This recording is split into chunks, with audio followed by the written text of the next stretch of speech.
अब तक हमने देखा फुरुहाशी और इचिकावा पर काइजू नंबर 9 हमला कर देता है। तब काफका उन्हें बचाने वहां आ जाता है और हम देखते हैं वो काइजू नंबर 9 को बहुत बुरी तरह मारता है, पर डिफेंस फोर्स की वजह से वो काइजू नंबर 9 को पूरी तरह से खत्म नहीं कर पाता। और तब वाइस कैप्टन शोशिरो काफका पर हमला कर देते हैं और आगे तब यहाँ हम देखते हैं शोशिरो अपने सूट की 92% पावर को अनलीश कर लेता है। तब काफका सोचता है आखिरकार अब मैं क्या करूँ, मैं अपने मुक्कों को वाइस कैप्टन शोशिरो के ऊपर इस्तेमाल नहीं कर सकता। और तब शोशिरो काफका पर हमला कर देता है और उसकी तलवार काफका को जख्म देने में कामयाब हो जाती है। अगर मैं इनसे नहीं लड़ूंगा तो ये तो मुझे मार डालेंगे। और तब शोशिरो फिर से काफका पर हमला कर देता है और काफका उसके हमले से बच रहा होता है। ये इतना ज्यादा फास्ट है कि मैं अपनी बॉडी को हार्ड करके भी अपने आप को बचा नहीं पा रहा हूँ। ये चाहे काइजू नंबर 9 से ज्यादा स्ट्रॉन्ग ना हो, पर ये उससे बहुत ज्यादा फास्ट है। जब मैंने पहली बार किकोरू को लड़ते हुए देखा था तब मुझे लगा था कि वो बहुत ज्यादा इनक्रेडिबल है, पर वाइस कैप्टन शोशिरो तो उससे भी अलग लेवल पर है। ये तो एक ह्यूमन की तरह भी मूव नहीं कर रहे हैं। पर रुको जरा, अभी अभी ये किस तरह का अटैक हुआ, मुझे तो ये अटैक दिखाई भी नहीं दिया। तब हम देखते हैं कि शोशिरो के अटैक से काफका का कोर दिखने लगता है और काफका अपनी रिजनरेशन पावर यूज करके अपने आप को हील कर लेता है। शुक्र है इस टाइम मैं ह्यूमन नहीं हूँ, नहीं तो अब तक तो मैं मर चुका होता। इस रिजनरेशन को करने में तो बहुत सारा स्टेमिना लगता है, मैं इस तरह बार बार इसे नहीं कर पाऊंगा, तो इसलिए मुझे इनके अटैक से बचना ही होगा। तो शोशिरो काफका पर हमला करते हुए सोचता है आखिरकार यहाँ पर चल क्या रहा है, मैं इस टाइम बहुत ज्यादा सीरियसली फाइट कर रहा हूँ और फिर भी ये मेरे अटैक से बच रहा है। ये पक्का कम से कम फॉर्टिट्यूड 8.0 पर तो जरूर होगा, जिस वजह से हम इसे दाइकाइजू कह सकते हैं। पर आखिरकार मुझे इस लड़ाई से अजीब सी फीलिंग क्यों आ रही है और इससे कोई फर्क नहीं पड़ता।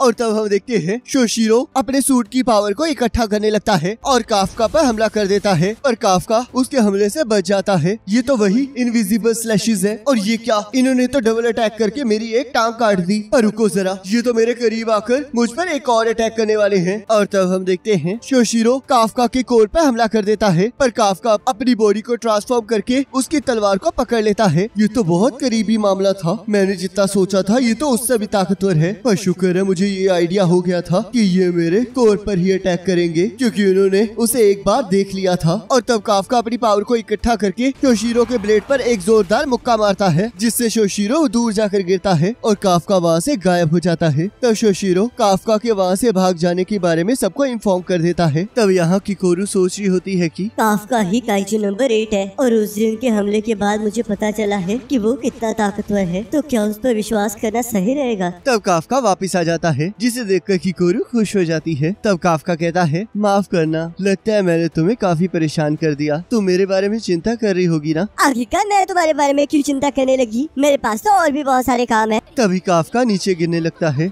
किकोरू उसे संभाल लेती है। माफ करना, मैंने उस काइजू को भागने दिया जिससे तुम्हें चोट पहुंचाई थी। उसकी फिक्र मत करो, मैं उसे खुद अपने हाथों से मारूंगी। पर रुको, अब आखिरकार तुम कहाँ जा रहे हो। इचिकावा और फुरुहाशी बहुत ज्यादा इंजर्ड थे, तो मुझे उन्हें देखने जाना ही होगा। तो किकोरू उसे पकड़ लेती है। वैसे अगर तुम वहाँ पर चले भी गए तो कर क्या लोगे, पर तुम चिंता मत करो, डिफेंस फोर्स के पास काइजू रीजनरेशन की टेक्निक है, तो इसलिए वो उन्हें कुछ नहीं होने देंगे। पर यहाँ पर तुम्हें खुद के बारे में चिंता करनी चाहिए। तुम्हें सिर्फ बाकी ऑफिसर्स ने ही नहीं देखा है, बल्कि तुम्हें तो वाइस कैप्टन शोशिरो ने देख लिया था। तुम्हें पता है ना वो कितने खतरनाक है, और वो किसी न किसी दिन तुम तक पहुँचने का रास्ता जरूर ढूंढ लेंगे। तब हम याद देखते हैं शोशिरो बहुत ज्यादा शांत बैठा होता है। तब मीना कहती है तुम्हें इस तरह उदास देखना तो बहुत ज्यादा रेयर बात है, मुझे तो इस चीज की फोटो खींच लेनी चाहिए ताकि मैं इसे याद रख सकूं। तो बताओ, क्या काइजू नंबर 8 बहुत ज्यादा स्ट्रॉन्ग था? मेरे हिसाब से वो एक दाई काइजू है। तो इसका मतलब पिछले 5 सालों में वो पहला ऐसा काइजू है। काइजू नंबर 8 ने पिछले कुछ महीनों में किसी को कोई नुकसान नहीं पहुंचाया है। ऐसा लगता है वो बिना किसी वजह के किसी पर अटैक नहीं करता है। मुझे यही सेम फीलिंग उससे लड़ते हुए आ रही थी, पर आखिरकार काइजू नंबर 8 ने मुझ पर हमला क्यों नहीं किया। वो उस टाइम जिस तरह मूव कर रहा था, उस टाइम ऐसा लग रहा था जैसे कि वो एक काइजू नहीं बल्कि एक ह्यूमन हो। तुम जाकर थोड़ा आराम करो और मैं इस चीज को संभालती हूँ। वो चाहे जिस मर्जी टाइप का काइजू हो, पर हमारी जॉब उसे न्यूट्रलाइज करना है। तब शोशिरो इस बात के लिए मान जाता है। तब रियू उन दोनों को कांटेक्ट करता है और कहता है, मुझे अभी अभी एक चीज पता चली है। जिस काइजू ने फुरुहाशी और इचिकावा पर हमला किया था वो वही ह्यूमनाइड काइजू था जिसने एग्जाम साइट पर हमला किया था, और जब उन दोनों को वो मिला था तब वो एक ह्यूमन फॉर्म में था। जिसे सुनकर वाइस कैप्टन और कैप्टन दोनों शॉक हो जाते हैं। तब यहाँ हम देखते हैं काइजू नंबर 9 जख्मी हालत में कहीं जा रहा होता है और तभी एक पर्सन उसे रास्ते से हटने के लिए कहता है। तब काइजू नंबर 9 उस पर हमला करने लगता है पर वो अपनी पावर्स को यूज नहीं कर पा रहा होता और तब हम देखते हैं वो उस ह्यूमन को खा लेता है और उसकी बॉडी को अपना बना लेता है। तब यहाँ न्यूज में सब लोगों को काइजू नंबर 9 के बारे में बता दिया जाता है। तब काइजू नंबर 9 कहता है, अब मुझे ये सोचना होगा कि मैं काइजू नंबर 8 को कैसे मारूं, पर उससे पहले मुझे छुप कर रहना होगा ताकि मैं इस बॉडी को अच्छे से कंट्रोल कर पाऊं। तब यहाँ हॉस्पिटल में इचिकावा को होश आ जाता है और किकोरू और काफका ये देखकर बहुत ज्यादा खुश हो जाते हैं। तब इचिकावा कहता है, मुझे बहुत ज्यादा खुशी है सर कि आप ठीक हो। तब काफका उसे मारते हुए कहता है, ये मेरी लाइन थी बेवकूफ, मुझे और फुरुहाशी को बचाने के लिए शुक्रिया। पर तभी हम देखते हैं फुरुहाशी भी वहाँ पर प्रेजेंट होता है और कहता है, आखिरकार तुम इस बूढ़े आदमी को क्यों थैंक यू कह रहे हो? हमें तो काइजू नंबर 8 ने बचाया था ना। तब उसे देखकर इचिकावा शॉक हो जाता है। तब किकोरू कहती है, वो काफका को इसलिए थैंक यू कह रहा था क्योंकि इसी ने काइजू के रिप्रोडक्टिव ऑर्गन्स को पता लगाया था और इसी की वजह से हम उसके कॉर को डिटेक्ट कर पाए थे। तब फुरुहाशी कहता है, तुमने सही कहा, थैंक यू बूढ़े आदमी, पर मुझे ये समझ नहीं आ रहा कि आखिरकार उस काइजू ने हमें क्यों बचाया। पर मानना पड़ेगा वो काइजू सच में स्ट्रॉन्ग था। उसने इतनी तेजी से मुक्का मारा कि काइजू नंबर 9 का तो सिर ही उड़ गया था। वो तो सच में बहुत कूल है, काश तुम लोगों ने भी उसे देखा होता। तब काफका ये सुनकर ब्लश करने लगता है और किकोरू उसे फेस बनाने के लिए मारने लगती है। तब हम यहाँ देखते हैं रात को सभी लोग फुरुहाशी और इचिकावा के वापस आने पर उन्हें कांग्रेचुलेट कर रहे होते हैं। तब इचिकावा कहता है, आखिरकार ये क्या है? ये हमारे पहले मिशन की सक्सेसफुल होने की पार्टी है। तुम दोनों हॉस्पिटल में थे जिस वजह से हम ये पार्टी नहीं कर सकते थे। तो चलो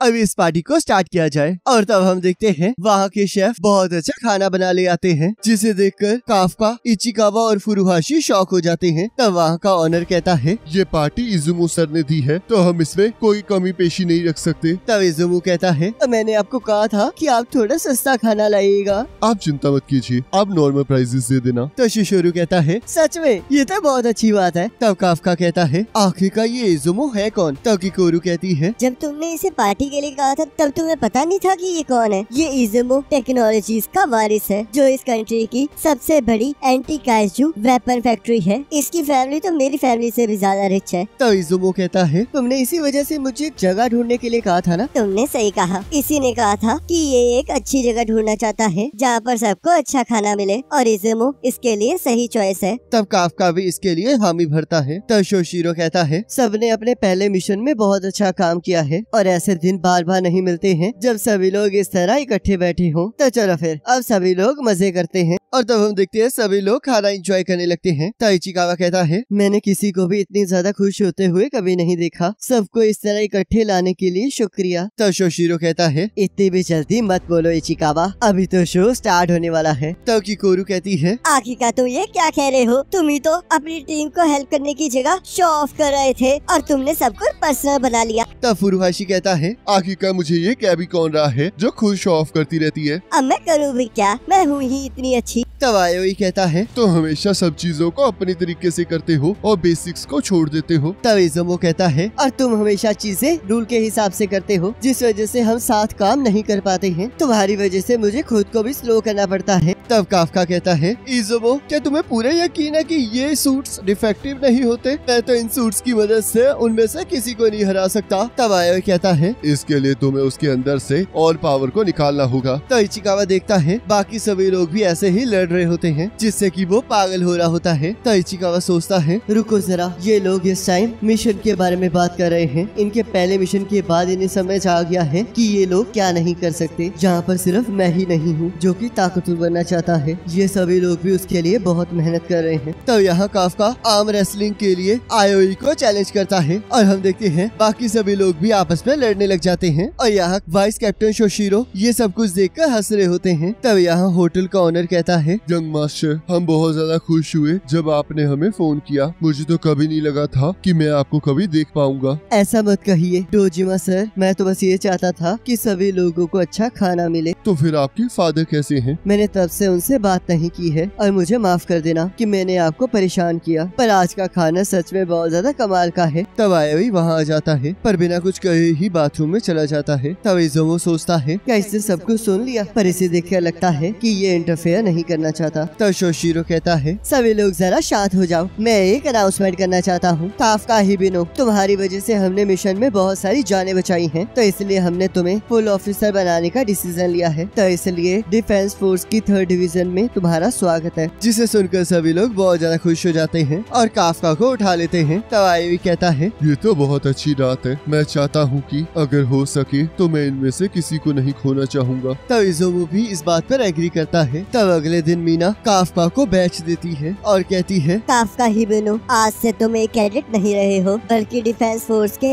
एक ऑफिसर हो। मैं कसम खाता हूँ कि मैं लड़ाई के दौरान अपना पूरा सहयोग दूंगा। और वहाँ से जाने लगता है। ज्यादा एक्साइटेड मत होना, अभी मुझ तक पहुँचने के लिए बहुत लंबी जर्नी बाकी है। ये तो बस पहला स्टेप था। तो इसका मतलब मीना को हमारा वादा याद है। तुम बस वेट करो मीना, मैं तुम तक पहुँच कर रहूँगा। जिससे मीना खुश हो जाती है। तुमने अपने सुपीरियर को नाम से बुलाया है तो इसलिए 50 पुशअप्स मारो। जिससे काफका शॉक हो जाता है। काइजू नंबर 8 और 9 के बारे में डिस्कशन के लिए मुझे हेडक्वार्टर्स बुलाया गया है, तो तब तक यहाँ पर सब कुछ वाइस कैप्टन शोशिरो संभालेंगे, तो इसलिए तुम अपने पेपर वर्क के लिए उनसे बात कर सकते हो। और हाँ, शोशिरो ने ही तुम्हें फुल ऑफिसर बनाने के लिए रेकमेंड किया था क्योंकि तुमने लास्ट बैटल में बहुत अच्छा काम किया था, तो इसलिए उसकी उम्मीदों पर खड़े उतरना। तब यहाँ रात को काफका अपनी पढ़ाई कर रहा होता है। तब वो अपने रूम में जाने लगता है और देखता है ट्रेनिंग रूम की लाइटें ऑन होती हैं और वो जैसे ही अंदर जाता है वहाँ पर वो शोशिरो को ट्रेनिंग करते हुए पाता है। क्या ये मेंटल इमेजिनरी ट्रेनिंग कर रहे हैं? पर रुको, जिस तरह ये मूव कर रहे हैं वैसे तो ये मेरे साथ लड़े थे, तो क्या इसका मतलब ये मेरे साथ लड़ी हुई बैटल को रिक्रिएट कर रहे हैं? और तब वो उन्हें ट्रेनिंग करते हुए देखकर डर जाता है। तब शोशिरो कहता है, काफका आखिरकार तुम यहाँ पर क्या कर रहे हो? मैं भी आपसे यही पूछने वाला था। मैं काइजू नंबर 8 के साथ लड़ने की प्रैक्टिस कर रहा था ताकि अगली बार जब भी मैं उसे मिलूं तब मैं उसे एक ही बारी में बीच में से काट सकूं। जिससे काफका डर जाता है। पर तुम्हें पता है मैंने पहली बार में ही सब कुछ बिगाड़ दिया क्योंकि मैं उसकी ताकत को एनालाइज करने में इतना बिजी हो गया था कि मैं और कुछ सोच ही नहीं पाया। मुझे तो उसका सिर ही काट देना चाहिए था और अगर मैंने स्किल 5 की जगह स्किल 6 यूज की होती तो मैंने उसके कोर को रिबन्स की तरह काट देना था। जिससे काफका और भी ज्यादा डर जाता है। कोई भी नॉर्मल ऑफिसर काइजू नंबर 8 से नहीं लड़ सकता और काइजू नंबर 9 भी उसी की तरह स्ट्रॉन्ग होगा, तो इसलिए मुझे इन दोनों को खुद ही हैंडल करना होगा। वाइस कैप्टन तो सच में बहुत ज्यादा कमाल के हैं, जी सिर्फ नॉर्मल लोगों को ही नहीं बल्कि अपने ऑफिसर्स को भी सेफ रखते हैं। मैं वादा करता हूँ कैप्टन कि मैं लड़ाई में अपना बेस्ट दूंगा। तो शोशिरो उसे पकड़ लेता है। खुद को इतनी अहमियत भी मत दो बेवकूफ, आखिरकार तुम 1% पावर के साथ कर ही क्या लोगे। पर हाँ, मुझे तुम पर 1% उम्मीदें जरूर हैं। तो अब मैं ऑफिस में वापस जा रहा हूँ और तुम सोने चले जाओ। तब हम यहाँ देखते हैं आसमान में बहुत सारे काइजू उड़ रहे होते हैं और तब एक काइजू उन्हें नीचे उतरने का हुक्म देता है और इसी के साथ एपिसोड खत्म हो जाता है। अब नेक्स्ट एपिसोड का लिंक आपकी स्क्रीन पर आ रहा होगा, उस पर क्लिक करके अगले एपिसोड को देख सकते हो।